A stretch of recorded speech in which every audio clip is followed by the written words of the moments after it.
Good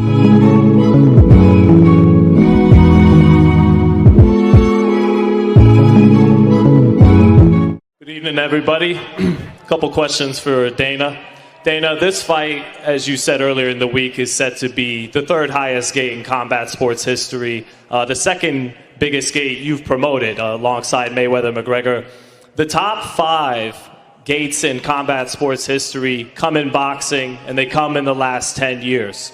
So my question to you is, why then do you want to make sweeping changes to the Muhammad Ali Reform Act that is meant to protect fighters to bring about a business model that currently has your company already paid out $375 million in antitrust lawsuits and has 2 potential pending class action lawsuits on the way as well? Well, this is obviously a long discussion. If you want to talk to me about that, set up an interview. This isn't about me and my business. It's about these 2 guys on Saturday night.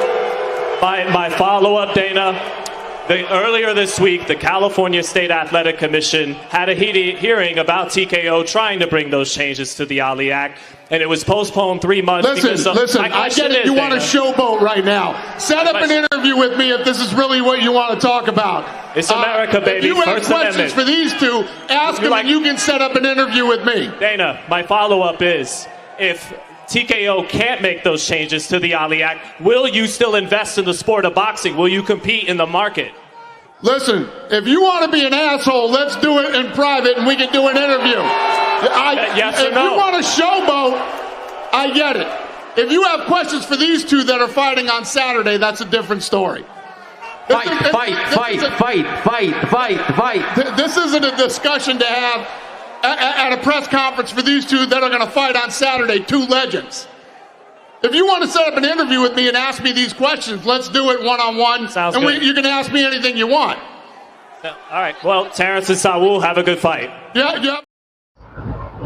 Okay. Sean Zettle grilled Dana White on the Muhammad Ali Act. And one of the main things is they want to control everything. I'm not sure on this part, but I think the sanctioning belt bodies, they want to basically remove them. And then also the main part is they want to be able to manage and promote fighters. They give them all the full control. And they'd allow that to other networks too. But we already know the Muhammad Ali Act has already been circumvented.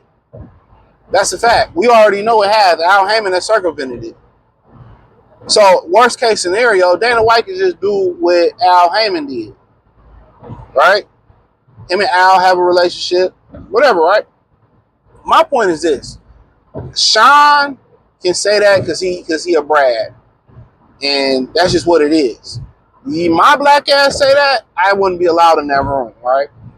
And that's a fact. That's a fact. I would not be allowed in that room.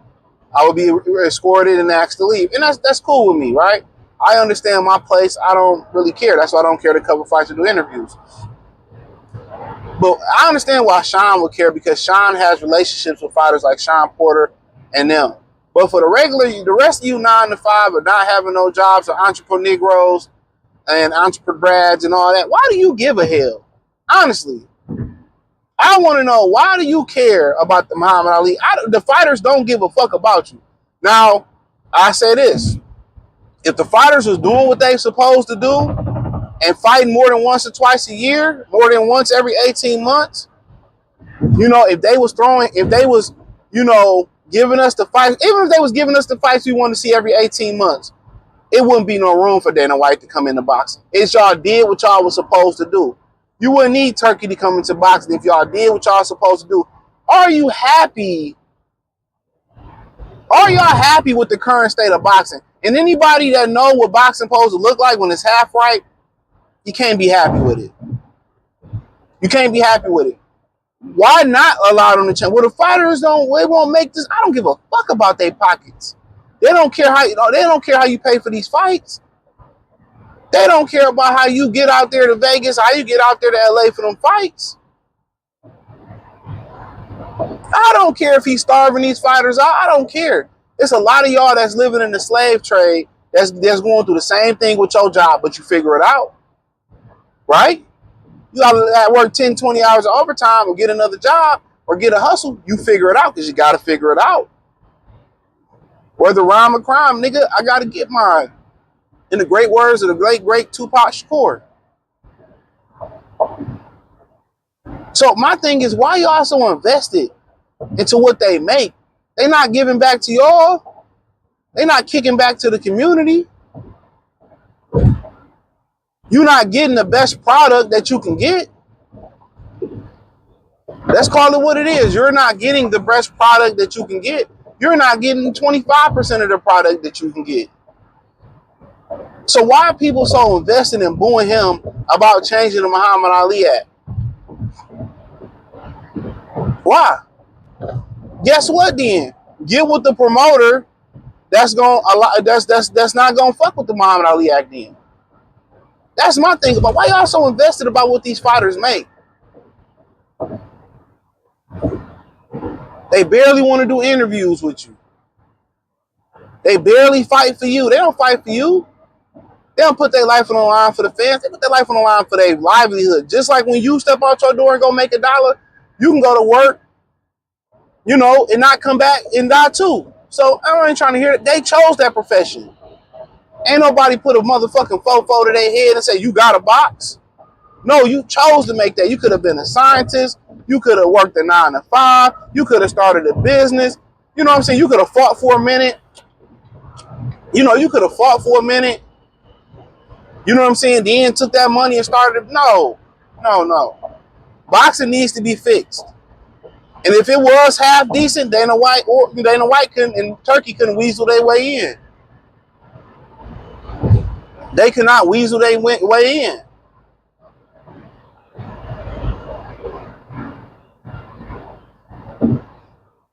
And that's a fact.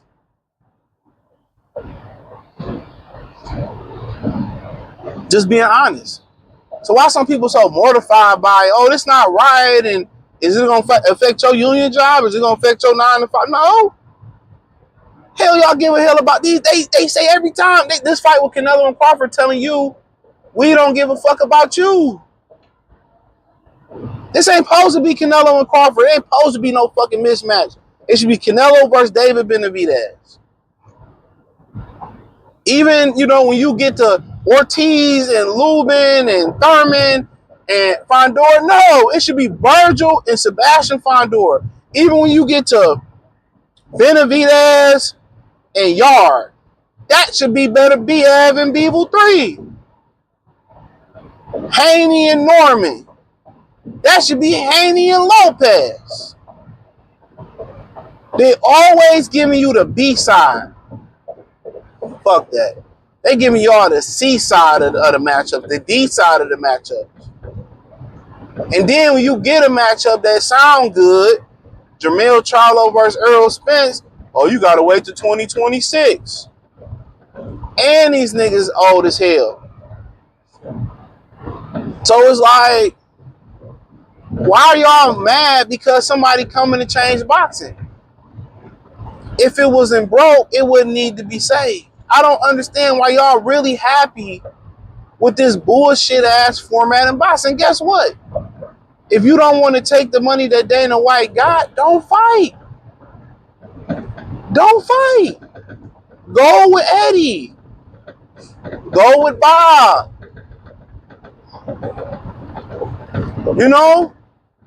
Go with them.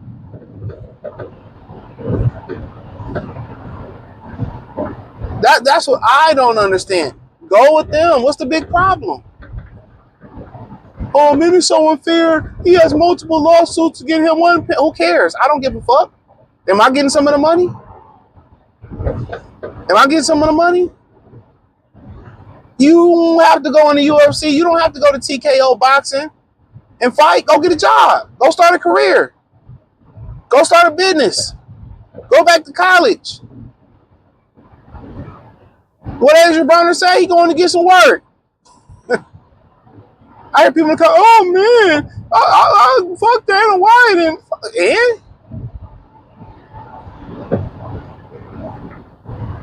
all them motherfuckers like Dana White. You know how much money they stealing from these dumbass fighters, and these dumbass fighters don't even know that. They shave your money off the top before you even touch it, idiot. Then taking a promotional fee out of it. Then when you get low on bread, they giving you advances with interest on it, with points on it. So by the time you get your check, because you had to borrow money, these niggas in the same ringer as me. If you got athletes who can't, NFL players who broke, and they gotta wait till week 1 to come to get a check, and we was talking, me, Kobe, and Tom, like, you don't know what they going. I ain't trying to hear that bullshit, nigga. Excuse me, that's my nigga, but I ain't trying to hear that shit, dog. If you make $1 million after taxes in a year and you broke under 365, bro, you're a fucking idiot. You a fucking idiot. I ain't trying to hear nothing about what a nigga go through with $1 million. And that, we talking about the bare minimum of a hypothetical. The bare minimum. That probably ain't even the bare minimum, probably like 2.5 or something like that, or whatever. $1 million, bro, after you can't make that stretch. But niggas want to have 3 or 4 bitches, 4 or 5 cars, take care of everybody, nigga, man. I'm telling y'all, I don't feel bad, bro. I don't feel bad.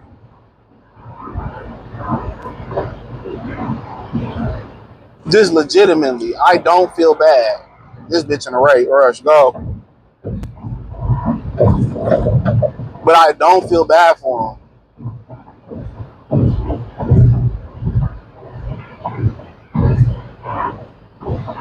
This brother speeding in the most racist county in Michigan. I really think black people or some people just don't really have no. I think he don't know where he at. He don't know where he at.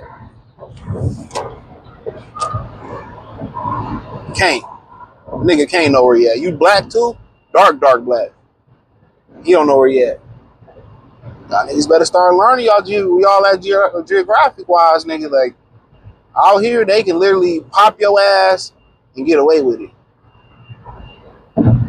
But other than that, it is what it is. These niggas fighting. You fighting for somebody who wouldn't fight for you. You fighting for a product who won't deliver the product they should be delivering. That's like if you order an 80-inch TV and they sent you a 50. A lot of y'all like, yeah, keep sending us 50s. We're spending money on 80. Like fucking idiots, dog. People are so fucking dumb, dog. You can get anybody to fight for any cause. They finessed y'all with Black Lives Matter. They stay finessing the public, bro. They stay finessing y'all. It is fucking hilarious. They stay finessing y'all. The supporter boxer treats his poor fans like shit. If they were half decent, it wouldn't be no Jake Paul, it wouldn't be no Dana White, it wouldn't be no Turkey Al-Sheikh. And don't forget, Turkey Al-Sheikh is fun. His people is funding TKO boxing. Dana ain't putting none of his money up. Word to the mother. He ain't putting none of his money up. But here y'all like, oh my God, y'all don't even know what the fuck Muhammad Ali act. Y'all don't even know what y'all fighting for, bruh. I see people from my channel in the comments. I'm like, oh my God, bro. Reach one, teach one. It's impossible, bro. It is impossible. Niggas is gone, bro. Appreciate y'all. Thumbs up the video, share if you're subscribed to the channel. Hit the Boxing News playlist. Hit the link tree. Find me on X, Instagram, Spotify, Anchor, Cash App, Venmo, PayPal, Amazon, Kick, Twitch. Join the Patreon. Peace.